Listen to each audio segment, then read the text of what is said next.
Je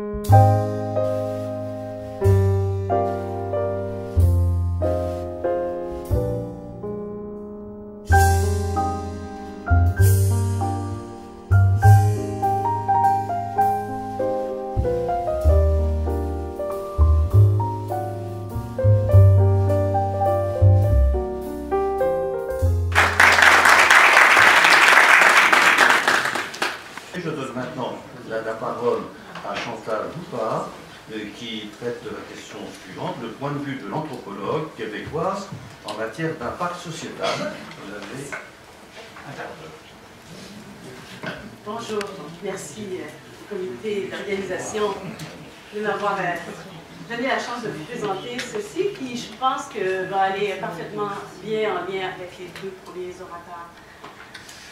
Donc, le point de vue d'anthropologue, il faut rappeler d'ailleurs que le nom médecine personnalisée a vu le jour dans les laboratoires de Roche au départ, où on est parti du constat qu'un médicament avait des effets différents là, selon les particularités à cette époque biochimiques et génétiques de l'individu. Les objectifs de Roche à ce moment-là étaient de déterminer à l'aide d'un test compagnon quel serait le traitement préventif et curatif le plus efficace pour un individu ou un groupe d'individus donnés. Donc, la fameuse phrase « le bon traitement au bon groupe de patients au bon moment », ben, ça serait, il paraît, Roche qui aurait lancé cette idée au départ.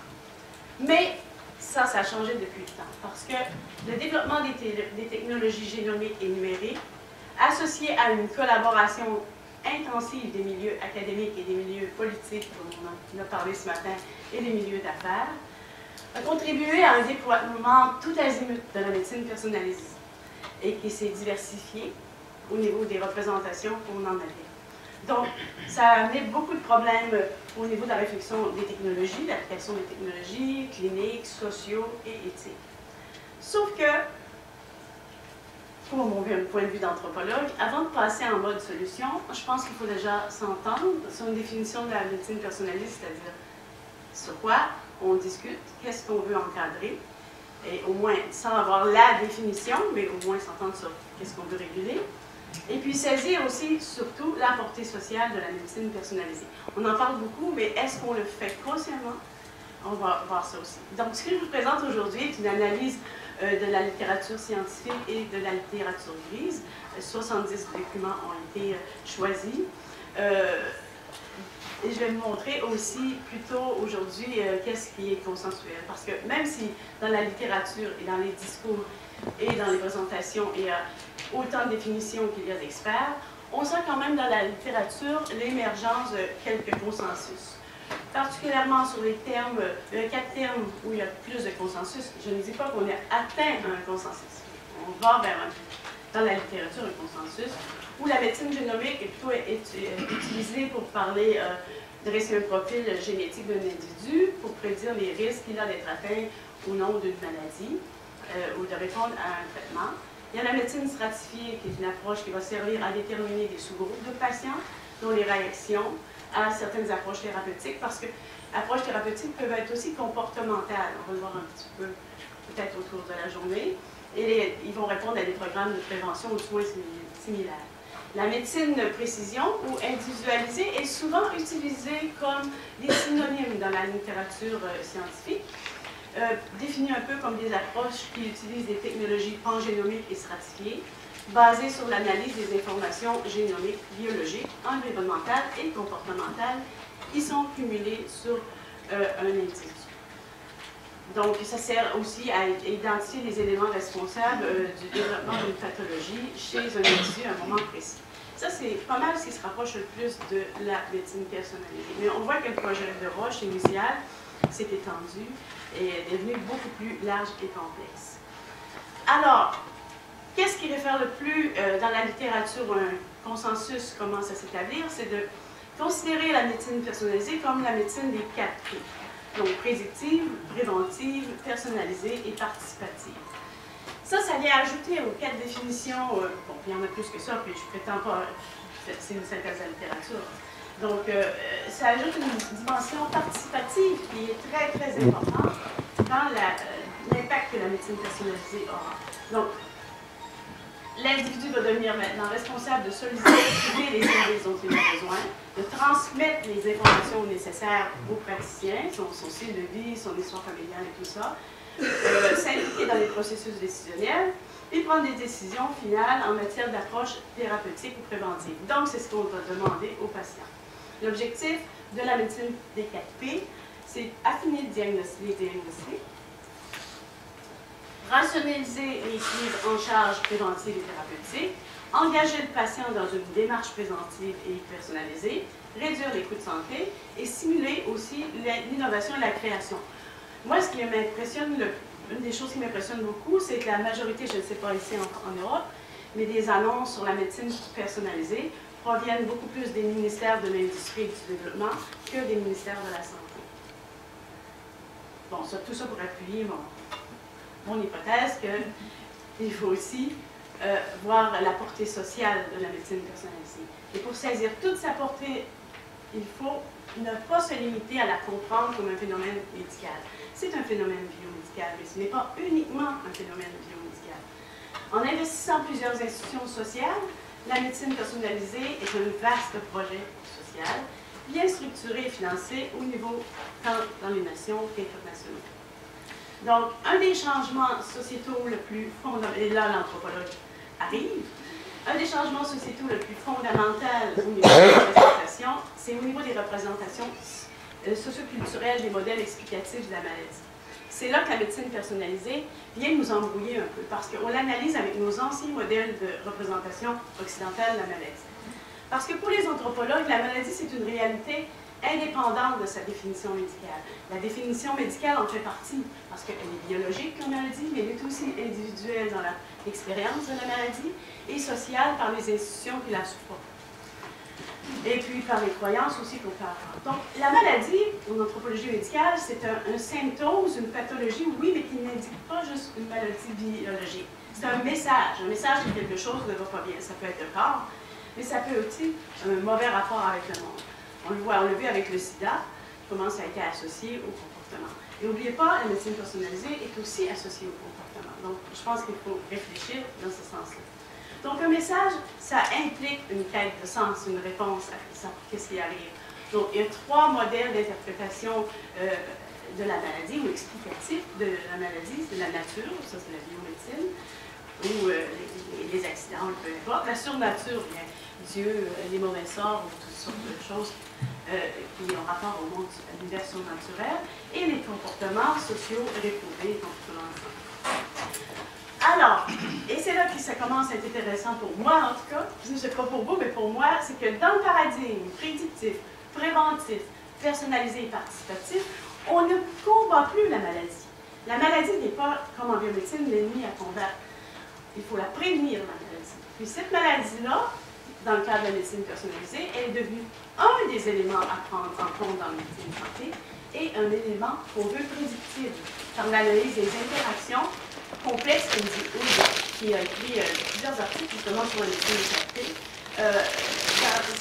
Elle est prédictive la maladie dans les interactions d'un réseau complexe et qui sont intrinsèques et extrinsèques à l'humain. Intrinsèques, c'est tout ce qui est biologique, génomique, moléculaire, et extrinsèques, c'est les environnements sociaux, les environnements écologiques, culturels aussi, en ce moment, on pense notre vie, les comportementaux, si on boit, si on joue, et puis avec l'épigénétique, on se rend compte que les interactions humaines aussi peuvent avoir des conséquences. Donc, selon Oud, le projet nous permet une traduction de la médecine personnalisée, parce que sur le projet, nous sommes tous différents, nos génomes sont différents, et nos micro- et macro-environnements sont différents. Donc, dans l'avenir, les maladies seront stratifiées selon la constitution génétique de l'individu et les traitements sont optimisés sur une base individuelle. Donc, les individus, ce qu'on leur demande, c'est de contrôler eux-mêmes les moyens à prendre de se maintenir dans un état de bien-être. Là, on est dans le futur, on parle du futur.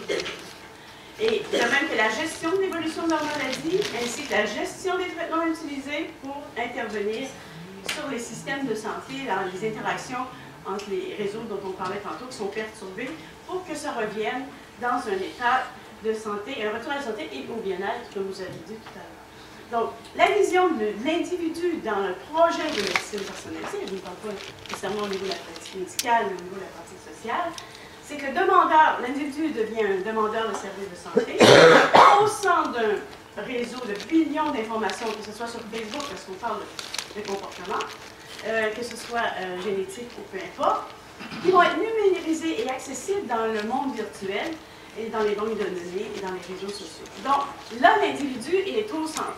On veut en faire un consommateur averti et responsable. On n'est plus du tout là dans la fatalité, dans le modèle explicatif de la maladie, de la malchance et de la fatalité et tout ça. Donc, l'individu ici n'est plus un patient en médecine personnalisée, c'est un citoyen participatif, autonome et qui contribue activement à la gestion des informations et au processus décisionnel pour sa guérison.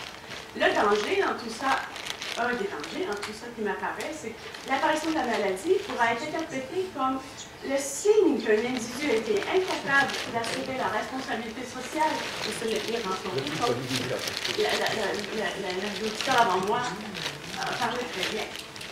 Et pour ce qui concerne la définition de personnalité, bon, c'est une autre analyse d'anthropologue et sémiologiste, mais dans la médecine occidentale, on est dans un rapport relationnel de responsabilité du médecin envers le patient. Donc, la signification du mot personnalisé, elle est vraiment relationnelle. Ce qu'il faut réaliser, à mon avis, c'est que... On va être correct. Ce qu'il faut réaliser, à mon avis, c'est que la médecine personnalisée, le rapport des responsabilités, les relations de responsabilité va être différent. Donc, déjà, on est dans un modèle explicatif de la maladie différent, mais aussi on est dans un rapport d'interaction différent avec les thérapeutes. Donc, c'est l'individu qui devient responsable de lui-même et il se doit d'être responsable envers la société, d'assurer sa santé. Parce que le paradigme de la médecine personnalisée s'inscrit aussi dans des sociétés où l'économie devient le moteur des décisions de santé. Donc, la signification de personnaliser dans la médecine personnalisée, à mon avis, bien humblement, c'est qu'on a une énorme signification positionnelle. Donc, personnalisée par rapport à la responsabilisation et la position de la personne. Donc, comme c'est écrit souvent dans les littératures, parce qu'il y en a qui disent que la médecine personnalisée est l'évolution normale des technologies génomiques ou un changement de paradigme médical, oui, mais c'est surtout un nouveau modèle explicatif de la maladie qui est induit par une concordance des développements en matière de connaissances scientifiques, de technologie génomique, de pouvoir économique et de représentation sociale. Parce que là, on ne compte pas dans chaque pays, dans chaque culture, comment ça va être. Il faut aussi dire que cette position-là définit la santé comme un état de bien-être général et de maladie, et non pas comme une absence de maladie. Mais on définit la maladie comme quelque chose, comme j'ai dit tout à l'heure, de prévisible et de contrôlable. Donc, il pourrait être possible un jour que le système de santé publique, la maladie devienne intéressante. Que l'individu souffrant puisse, s'il est tenu responsable de la maladie, parce qu'il y en a qui vont décider s'il est responsable ou non, se voir interdire l'accès aux services de santé. Donc, en conclusion, si on veut éviter de précipiter le patient dans un modèle autodéterminé et réaliste, à mon avis, transformer le médecin en interprète de milliers de données génomiques et de facteurs psychosociaux pour lesquels il ne peut pas être informé, si on veut éviter d'institutionnaliser les disparités sociales basées sur, on a parlé de la discrimination, mais aussi la discrimination sur le savoir, j'y crois à la médecine personnalisée, mais il faut assurer le transfert des informations vers tous les intervenants. Ça devrait être une de nos, si on veut que ça réussisse, au-delà du projet économique. Il faut investir beaucoup dans cette partie. Il est nécessaire d'avoir, à mon avis, une pleine compréhension des transformations de la médecine personnalisée opèrent au sein de modèles explicatifs de la maladie. D'éviter aussi, j'ai toujours combattu la génétique pour séparer le rêve de la réalité. Mais maintenant, pour la médecine personnalisée, il faut éviter de les séparer, et il faut les distinguer par contre, ne pas les confondre, car elles sont intimement liées au sein des représentations sociales et des stratégies de promotion de la santé. Tout encadrement politique, encore là, je dis à mon avis, parce que tantôt je vous parlais d'une analyse de la littérature plus scientifique, qui ignorera ces facteurs sociaux, sera inefficace à mon avis. Et pour conclure vraiment, la vraie conclusion, on va garder espoir parce que l'épigénétique nous rappelle, avec ce qui se découvre maintenant, avec les effets qu'on peut avoir les uns sur les autres, avec l'environnement aussi, nous rappelle que tout ce que je viens de vous dire, c'est centré sur l'individu super responsable, mais la réalité aussi de l'interaction avec les autres nous oblige à une obligation de responsabilité de la société envers les individus, du fait que les comportements que nous avons les uns envers les autres pourraient être déterminants sur les conditions de santé de nos semblables. Je vous remercie et voici votre équipe transdisciplinaire. Merci beaucoup. Et avant de donner la parole à Brice-André, je voulais vous dire qu'avec ces interventions, j'ai l'impression que les choses se compliquent plutôt qu'elles ne se simplifient. Et oui, pourquoi? Pour beaucoup de raisons. D'abord parce que le domaine lui-même est compliqué, il est non seulement innovant, mais qui permet de perpétuer l'évolution. Mais rapprocher la médecine prédictive de la médecine et des traitements personnalisés me paraît compliquer les choses. Quand on a les premiers traitements personnalisés, ça peut être 20 ans, c'est-à-dire les cancers du sein, on s'est rendu compte que certains, à travers les mécanismes que beaucoup d'entre vous connaissent, c'est-à-dire les récepteurs, il y avait des tumeurs qui étaient HER2 positives et d'autres qui étaient HER2 négatives. On n'était pas du tout dans la génomique ni le séquençage. Ce qu'on a vu, c'est qu'il y avait des cancers du sein comparables du point de vue macroscopique et dont certains étaient à coup sûr sensibles à un traitement qui pouvait en prévenir l'extension, voire des métastases avec des espoirs de guérison, et que d'autres cancers du sein ne pouvaient pas bénéficier de ce traitement. Voilà, en rappelant finalement ce qui pour moi est le point de départ d'une approche des traitements personnalisés, ce qui doit nous servir de guide pour ne pas rapprocher la complexité finalement de toute l'évolution du génome, le séquençage, etc., la masse des données, dont on va être bien embarrassé pour trier ce qui est important et ce qui ne l'est pas, mais revenons, j'allais dire, aux origines, le traitement personnalisé qui maintenant s'appuie sur les empreintes génétiques est un élément par lui-même et qui par là même simplifie d'ailleurs, y compris le risque d'avoir une sorte de privilège par l'argent, je ne l'exclus pas, et quand vous aurez des données, une empreinte génétique qui vous permettra d'affirmer, avec toutes les conférences d'experts auxquelles on peut songer, que cette personne va pouvoir bénéficier de ce traitement et guérir, que telle autre personne ne pourra pas en bénéficier, mais on aura des complications, des effets indésirables, à ce moment-là, on voit quand même un élément sur lequel la réflexion doit poursuivre, à condition de ne pas lui donner une ampleur qui ne nuirait pas, nuirait à la compréhension et encore plus à l'orientation en termes de décision. Fabrice André.